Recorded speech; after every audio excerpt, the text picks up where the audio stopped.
operating in the wild, wild west of medicine, between ghost medical directors, corporate franchises pushing volume over quality, and a severe lack of standardization. The aesthetic industry is full of operational landmines. Welcome back to the Business of Aesthetics podcast. I'm your host, Don Adisha. To help us navigate this chaos and build a defensible business, we are welcoming back Dr. KD.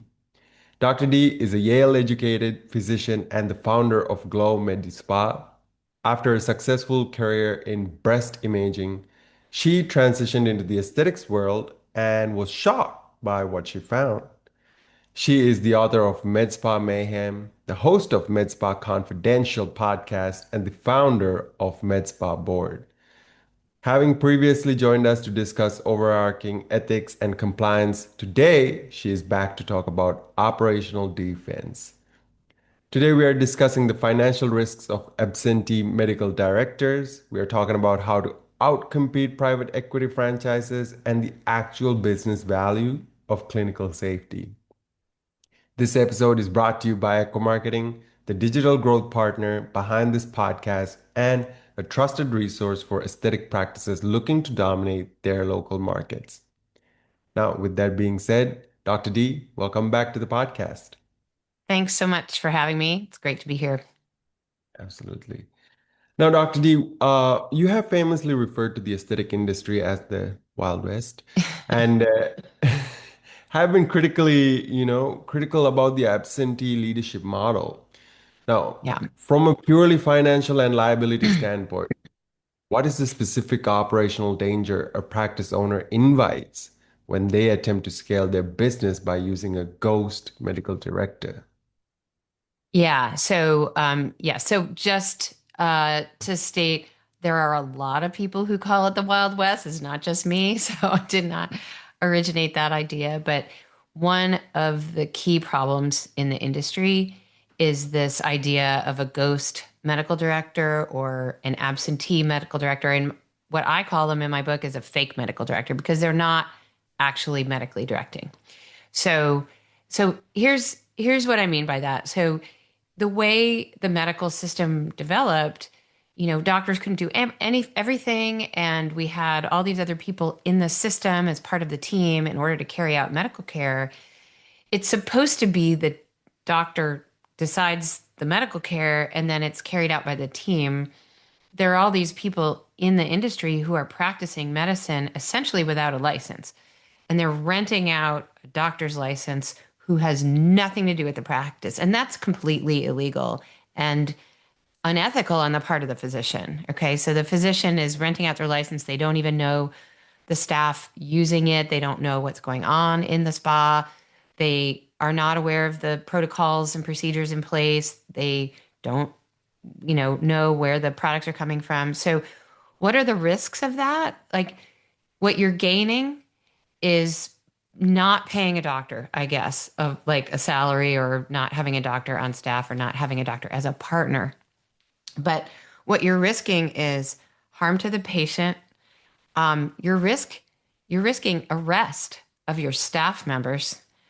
You're risking a lawsuit, and you're also risking like really bad reputation and reviews. Now, if you think that that's overblown, you can just look at recent arrests of RNs at several different places around the country where it was exactly this, right? The medical director was nowhere to be seen.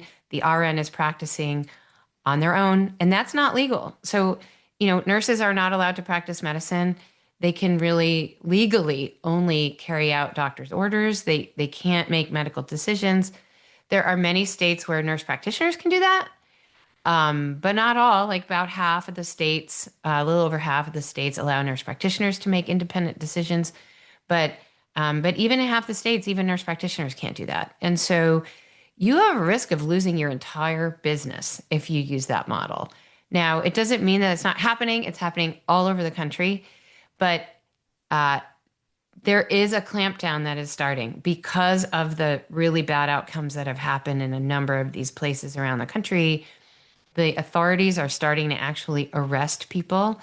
And, so that could be your business. And so you're risking your nurse's license, you're risking all your staff. And so ultimately, your business could fail just because you're using this model. I know that is very common, but it's not the right thing to do.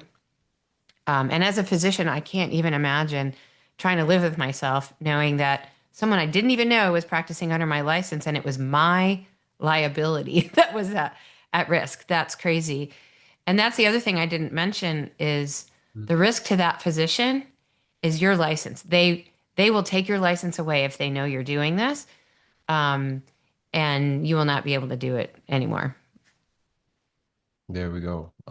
Dr. D, I'm also curious as to what are some of the most common ways the boards are catching these ghost arrangements today? Well, I mean, I actually think that the boards are not catching it really at all. I think what's happening is these practices are getting reported either by a patient that's been injured or by an employee who's a whistleblower or by a competitor who knows that they're doing something illegal, and it's getting reported. So that's happened. I mean, you know, in one case, it was somebody who was offered a job, who declined it because they knew the practice was illegal. And instead of that practice going, oh gosh, we better clean things up, they didn't do anything about it. And then that person who declined the job reported them to the authorities, both to the medical board and to the attorney general. And so, it's not that the medical boards are sweeping the system to see if you're really doing your job or not. But you're very vulnerable if you're cutting that corner and someone reports you. That was the incident that happened, I think, in Arizona, correct? Yeah, well, there's been more than one. But Oh, yes, yeah. right. So now, Dr. D, you came from breast imaging, so which is hmm arguably one of the most heavily protocol-driven and scrutinized practices in medicine. Yeah. When you first transitioned into the aesthetic space, what was the single biggest operational shock you experienced regarding how most clinics handled their internal clinical protocols? Yeah, well, I think that maybe it's because I came from such a highly regulated space that it was so shocking that my new industry was so, out of control. Nobody's checking. Um, because, in breast imaging, breast cancer, it's federally regulated. It's very, very, very heavily federally regulated. And you could not exist if you were not complying with all these regulations. So when I first opened, I did my research trying to figure out what do I need to do. And interestingly, as a physician, I didn't need any special license to practice medicine. And basically, I could do whatever I wanted if I'm practicing medicine myself.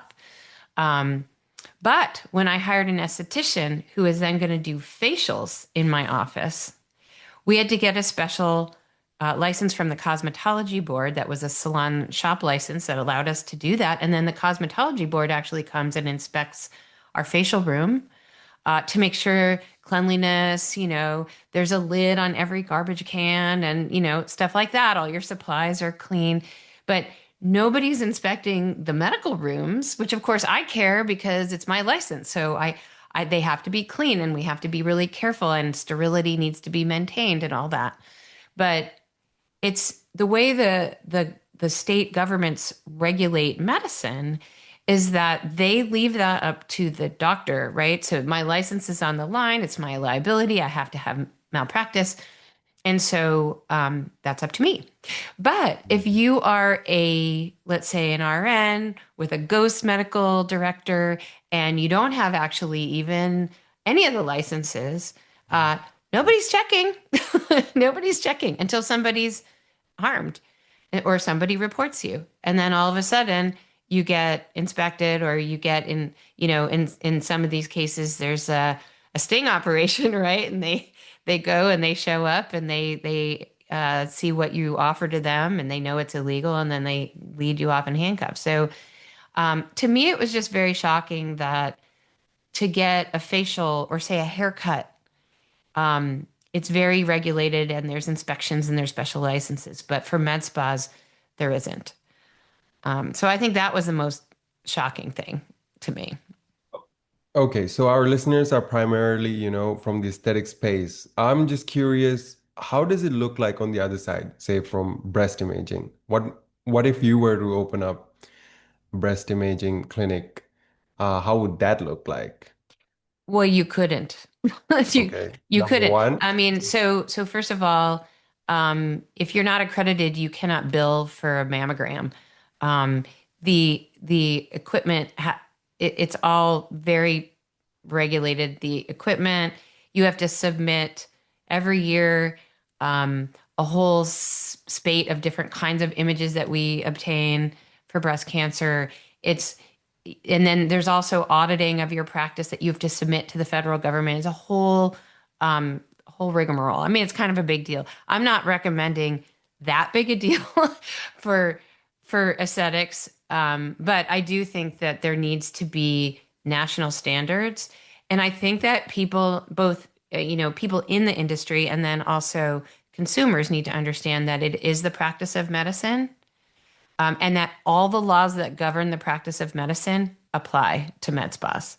And I think for some reason people just don't realize that. And I don't really understand why, but it's very important because people are getting disfigured, they're getting sick, they're getting infections, they're even dying. And um and if you just look at that case, the first case of Jennifer Cleveland in Texas, the first one that I know of a death at an IV bar. Um, that person who killed Jennifer Cleveland was a friend of hers. She wasn't expecting it. She had no idea that she did anything wrong. She just had no medical training. And that's what's really scary is that when you don't know what can go wrong, you think, oh, I know I have a skill. I know how to put in an IV. Well, that doesn't mean you know what to put in a human and not kill them or to make them. So, someone just messaged me and I don't know who this is. So, but about their friend's sister who just died in an IV bar last week in New York. Now, I don't know. I know there's an investigation. I don't know where it was. I don't know anything, but like it's not an isolated incident that happened in Texas. This is actually happening in a lot of places. And one of the reasons why we don't hear as much from the victims of these things is that it's horribly embarrassing because they are told by family members, they're told by law enforcement, they're told by prosecuting attorneys that it was essentially their fault for going to that place in the first place. But, like one of my guests on my podcast said, like when you walk into a restaurant, do you ask to see their business license and their license to sell you a cheeseburger? No, you just assume that they're being inspected and they're compliant and they're doing all the food safety things and they've been inspected by the health department and they're allowed to sell you cheeseburgers, right? But you walk into a med spa, it looks very fancy, it looks nice, people are in scrubs. People just Yeah. assume that the law is being followed, but it's not. It's not at all. And if you look at the recent studies in New York, there were two recent studies. Um, about 60% of those med spas were found to be violating the law. And I do not think they even looked at corporate practice of medicine. So it was just like cleanliness. Is there a licensed provider there? Are they getting real product? 60% were totally illegal. That's a number. It's huge, right? I mean, I've been saying for years that it's at least 50%. But that was the first data that I had to support that guess. It was just a guess. Yeah. Indeed. So now in your book, Medspa Mayhem, you pull back the curtain on the rise of corporate-run aesthetic franchises. As private equity continues to consolidate the market and push volume over quality, what is the Mhm. fundamental operational shift that independent practice must make to financially outcompete the high volume franchise model? Well, I'm on the record as saying that I really think those high volume franchises are going to fail. Mhm. Um, I think that some of them have already failed. If you look at some of the laser hair removal companies that were in big, giant national chains not that long ago, those are all out of business now. There's a very famous franchise that is restructuring right now. A lot of them are closing because of those practices. I did talk about that particular franchise in the book. That was one that was, there's one story in the book, for instance, is a patient called my clinic asking how much we would charge for a certain procedure. And we're like, well, we'd have to do a consult and evaluate you and make recommendations. And then if you're a candidate for that procedure, then but you'd have to come in and do that first. And she said, well, how much will you charge me before I come in? And we're like, well, we charge, a nominal fee for our consultation, but that can go towards your service. And she said, so you don't charge me for the full service before I come? And I'm like, no, that'd be crazy. We don't even know what you need. But that was the model of this franchise that's not doing well now, right? Is they had a national call center where you would talk to somebody who is really not a clinician, they're a salesperson selling you something, and they literally take the entire fee ahead of time before you even see a provider. So if you walk in there in that place and you don't like the provider or you don't like what you see or whatever, it's non-refundable and you're out of luck, right? Well, is it any wonder that that kind of practice is not popular with patients? I mean, it doesn't, so I think ultimately the way to do well in this industry is to provide amazing, excellent care. And then patients will trust you. You're honest with them. You're not upselling them. And over time, you build a relationship with them and they will come back over and over and over again because they trust you. The model that those big franchises are using, where they're like cranking people, they're like constantly getting advertising so they get new patients in the door, is because they're doing a one and done thing. They're offering something, they're selling it. The patient's not happy and they never come back. And Mhm. actually, in the process of, I've been looking at the the um, the corporate model and looking at investing and all dealing with these private equity people and I've been privy to look at a number of different financials that from different spas and also from the published data that AmSpa puts out every year. Um, the average revenue, the average margin, okay, for a med spa in the U.S. is around 20%. Um, but I've seen ones as low as 9%, and I've seen ones as high as, high 30s, 35, 37%, right? And it is the really high end, really good, high quality, doctor run, high service, high retention kind of spa that has that high 30s% margin because they are really effective at patient retention. And it costs a lot of money to keep churning through, finding new people to walk in your door who don't have a great experience and then leave, right? And so the way to win, okay, is to really actually practice ethically. Um, if you are a doctor-run spa, it doesn't mean that you're going to make less money. Um, Mhm. it means you have to partner with somebody who really understands aesthetics and really loves it and can actually um, be a real medical director and a real leader. And then people trust that practice more because it's authentic, like real medical practice. So I don't think that the corporate model actually is a higher margin model at all. And I think it's kind of doomed to fail because the kinds of cost cutting that these places are doing make the patient experience much less positive, and then you're not going to retain these people.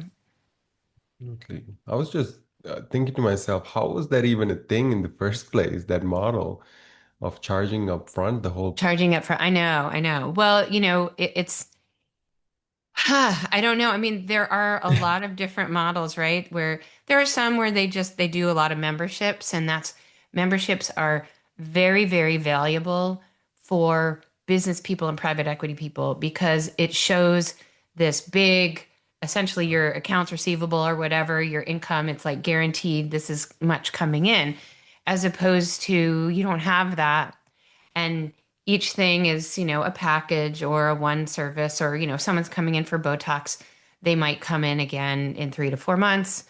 Um, and it's not guaranteed income, whereas these memberships are. But memberships can be great. They can be really great for the patient, but it does hook you in for a certain amount every month.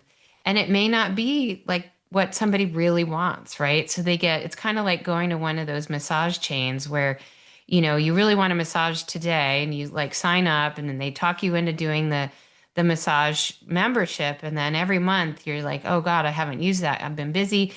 And you pay for it anyway, right? And I'm not saying memberships are bad. They're excellent if that's actually providing you the service you want. But if you are that good and you've got a whole slate of patients that just love you and trust you, and they're not going to go anywhere else because they get the best service from you, then when they do want something, they're going to come to you. And I think that one of the biggest things in the industry is going to a place where they're nice to you and they're not trying to upsell you. And I can't tell you how unpleasant it is to have like a relaxing facial and the whole time they're trying to sell you products. We don't do that at my place. I mean, we do sell lots of products. And if it comes up because it's going to help their skin or they're interested in the product we're using in the facial, of course, we'll tell them about it. But we don't have quotas. My estheticians aren't, pressured to have X amount of retail per, facial done. I think that kind of thing is just very unpleasant. Nobody wants to go back to that. I don't want to go back to that. That makes me feel uncomfortable. And that's the same with everything. You go for microneedling and they're pressuring you to do something more. I think that is not a recipe for patient retention. And I think that the number today, okay, the amount of money that they're making today matters more to them than the amount that lifetime spend that patient will spend in their entire relationship with you. And I think that that's really short-sighted, and I don't actually think that really works for your bottom line. There we go. And now, before we continue, a quick message from our sponsor, Echo Marketing. Echo Marketing are offering our listeners a complimentary 60-minute digital strategy session. This is a one-on-one consultation with a senior strategist to help you map your 12-month high-value patient acquisition roadmap. You will get a personal diagnosis of your online presence and patient funnel, uncover untapped growth levers across SEO, social, and walk away with a clear, actionable plan tailored to your practice. You can check the availability and reserve your spot in under 2 minutes at businessofesthetics.org/MSM. That's businessofesthetics, one word, .org/MSM. Now, Dr. D, many owners view strict clinical safety and rigorous protocols as a bottleneck to high volume sales. How can a practice CEO actually weaponize their strict clinical standards and turn safety into a measurable marketing asset that attracts high ticket, loyal patients? Well, I love that question because that's exactly what the Medspa board is trying to do. We are trying to help med spas beat the illegal places down the street. So all the places that have rigorous safety standards that meet all the laws and are practicing ethically. We are helping with marketing, advertising. We have a national directory that's growing that we are focused on marketing to consumers. So people will be able to find a certified spa near them. We have really cool digital assets where people can advertise Med Spa Board certified on their website and their social media and their signage. They can be on podcasts. They can advertise that they're certified. And we even have backlinks to all their, websites so that it helps your SEO. So if you want to position your spa as, medically careful, safe, appropriate, we care about you, we are ethical, we use real product. If you want to advertise that, we actually have a way to do that because it's right now very hard for consumers to tell the difference between the legit place and the totally illegal place down the street. It is really hard as a consumer, and that is our sole purpose. So if you are sick of trying to compete with those illegal places down the street, we are there to help you win that battle. So that's been like my passion. And it all came out of really talking about the book and on the podcast, because in the book, I have every chapter is what questions to ask before you go, right? To make sure that that place is legit. And in practice, if you're on the phone with the front desk of a med spa, you just moved to, Boston, and you're trying to find a med spa near me or Botox near me, and you call the med spa, it takes about 15 minutes to ask all these questions in order to figure out if they're legit or not. So, I mean, it's, who's the medical director and what's their license, and then look up the medical director. Who's the provider I'm going to see? What's their license? And then look that up. And then are they using legit products? And are they legally owned? And are they prepared for emergencies? Even that's hard to get them to answer that, honestly, right? So there's a whole slew of questions, and our whole purpose at the Medspa board is to ask all of those for you. And Medspa board certified means they've answered all those in the right way. And that way you can just see that and know that the answers are the right answers. They do have a medical director and they are licensed and they're not using fake Botox. And I think that is like hugely powerful. So I'm very much hoping that, like, we are going to help the legit med spas win that battle. And there's no punishment for the places that are illegal. That's for law enforcement to deal with, right? Yeah. But I think that if you're a patient or you're a prospective person looking to get, laser or Botox for the first time, you need an easy way to know that this place is legit. And right now, there is no federal standards. There's not even any kind of state laws that codify any of this stuff. And I will say a lot of states are considering laws right now to clamp down on med spas. But the irony about that is that it's going to be the legal spas that are already legal and doing things well that are going to be, complying with these new laws. And all the illegal ones that didn't care about the laws that already existed are not going to care about any new laws. So, like, it's not that I think that those state laws serve zero purpose, but I just don't think that's going to help at all. And I think the bigger thing is, if you are really frustrated by all these illegal practices in your general area, we're there to help you. Love that. Now, Dr. D, you have seen the worst of what happens when behind closed doors in this industry. When you are interviewing a new provider who has previously worked in a high volume, low compliance, aesthetic mill, Yeah. what is the specific interview question you ask to determine if their bad clinical habits can actually be untrained?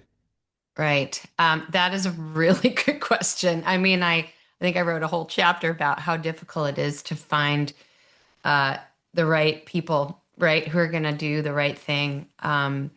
So I really try to ask about what kinds of procedures they were doing and how they did them, and Mhm. ask them whether they are open to learning new procedures or learning new things to recommend, rather than the old things. So, like, for instance, a lot of places have devices that I personally don't think are very good.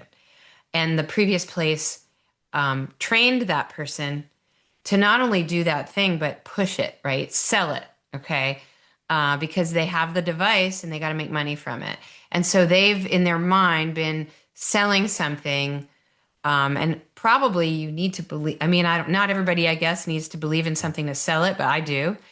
So I talked to them about, like, what my issues are with that device, that procedure, why we do something else instead. And I see if they ask questions about the thing they didn't know about, if they're curious, if they show curiosity about the thing that we do instead, or if they kind of dig in and say, well, I always like that device, and this I would just never, um, and it's just very difficult to tease apart sometimes. So I really look for people who are interested in education, always learning, always doing new things, always interested in the physiology of things. If the Mhm. person can't explain, I also very much ask them, can you explain how that device worked? And if they can't Mhm. explain how that device worked, they probably don't have the curiosity to learn. I mean, they didn't have the curiosity to learn about the machine they were already using. They probably are not going to have that curiosity about what we do. Um, but it can be very difficult. I hired one person who actually worked for me for one day, but but she was somebody who on that very first day just dug in about a device that was really, really terrible, and then just explained why, she really liked that device. And I'm like, well, what about all these problems with it? And and she was like, well, I could sell anything.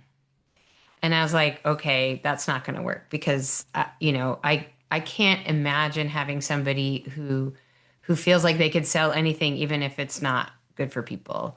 So Mhm. I know that I'm not really answering your question because I don't think there's there's a particular one question to ask or even a series of questions, but I really try to ask them to explain the physiology of it because that tells me whether they have the kind of knowledge that you would need to be able to do these procedures.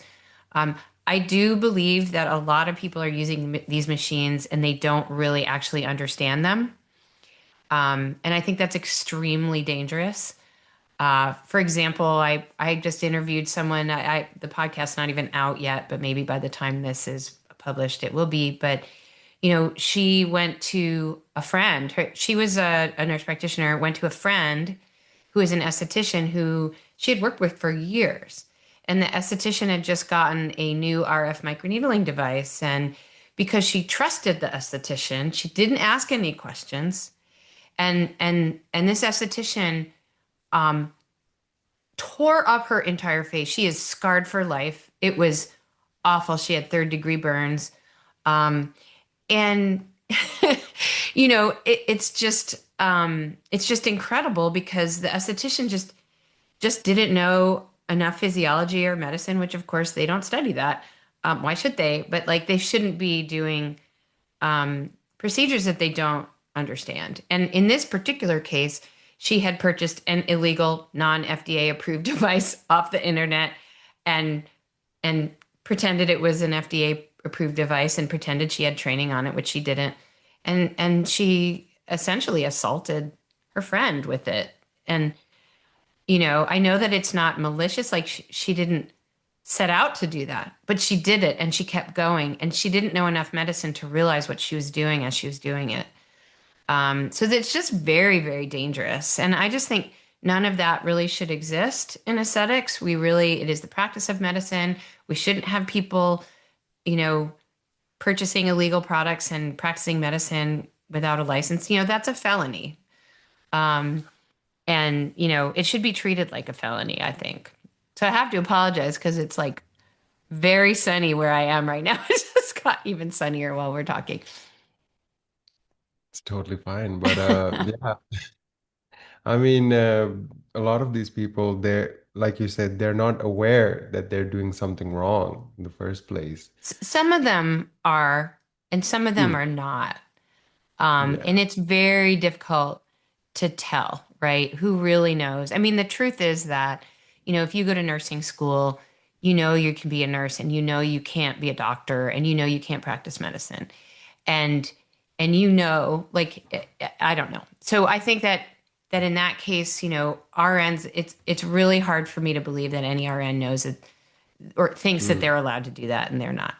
Um, I think in the case of estheticians, it's a little more confusing, but they are taught in cosmetology school that they're only allowed to treat the surface of the skin, and that is taught in cosmetology school. They are not allowed to put needles in people, and there are I forget how many states. Washington, where I am, is one of them that has a special level of master esthetician license where you Hmm. can do RF microneedling and some laser treatments under a doctor.